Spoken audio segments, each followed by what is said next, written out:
Even after 16 months, I'm struggling to find the right words for this statement.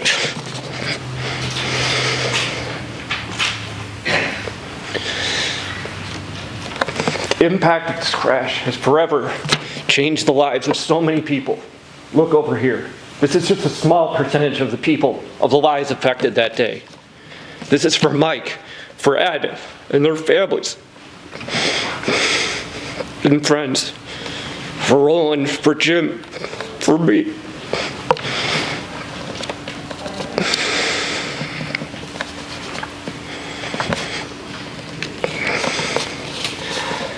Shawnee and her husband look out their door every day and they see what happened that day. Josiah Cook has to deliver packages every day and think of what happened. All of the first responders, the juries, all of these people, they're innocent. But that day, they're pulled into this because of the tragic murders that occurred that day. Even worse, we have the impact of the Make-A-Wish Foundation and the children that rely on that wish to get through some extremely difficult situation and try and make their lives a little better. They all feel the weight of this one reckless person's decisions and poor decisions, and this will be felt for the rest of all of their lives.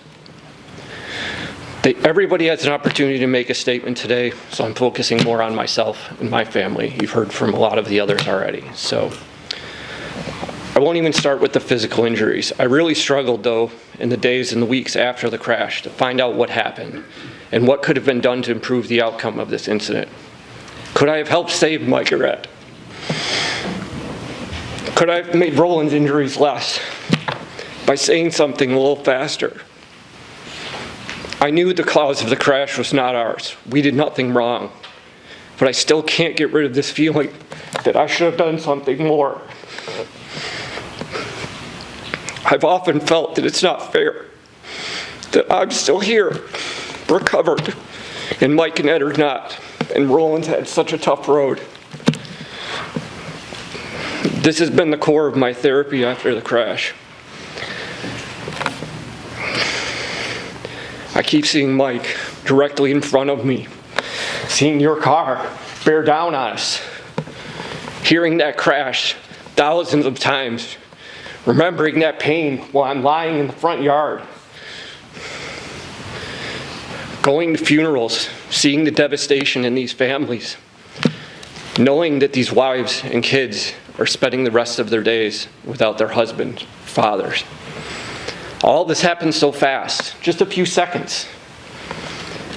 There's so many restless nights thinking about those seconds over and over. Just like today, waking up at 4 in the morning. After many phone calls, I can't even feel bad for myself because I know it could have been much worse, and I was very lucky that day. I couldn't focus on my work for weeks, even though I went back to work the next Monday. I needed the distraction. I needed to think of something else. And although this wasn't fair to even my employer or customers that I call on, everybody was so supportive and tried to help get me through that time. This was especially hard from the beginning because I have phone calls from so many people wondering what happened that day, what they can do to help me and help my family, how they can help Mike and Ed. But I was on the phone with all these people, talking to lawyers, talking to insurance companies. I still have outstanding bills I have to figure out with the insurance company. This all takes away from time that I should be doing other things in my life, spending that with my family, doing my job. But all those things were taken away from me. My focus since this crash has been 100% on controlling what I can each day and making it just a little bit better. I took this mantra from the first day and from coming out of that hospital that I'm going to get better each day. Taking less pain medication, being able to give myself a shower again, being able to walk up the steps so I can go actually sleep in my own bed. Sleeping without pain in my ribs, waking me up constantly in the middle of the night. Being able to walk my dog, ride a stationary bike, coach my son's baseball team. Each therapy session, each day, getting a little better, getting a little stronger, finding myself being able to do these things. I pride myself on being a highly functioning athlete, and this was not possible for many weeks after the crash. Again, I'm very lucky. I've fully recovered physically and am now back to my usual routine. But every day I look in the mirror, I'm reminded by the crash. Physically, I have scars on my left arm and leg that will never be gone, caused by the debris from your RAV4 and the bicycles of Michael and Edward. That's what's caused my scars on my body. Many people began asking me, would I ever ride a bike again? And while it isn't the same, I am back riding a bike again. I had to do that. It's something I love to do, and I love it too much to give it up.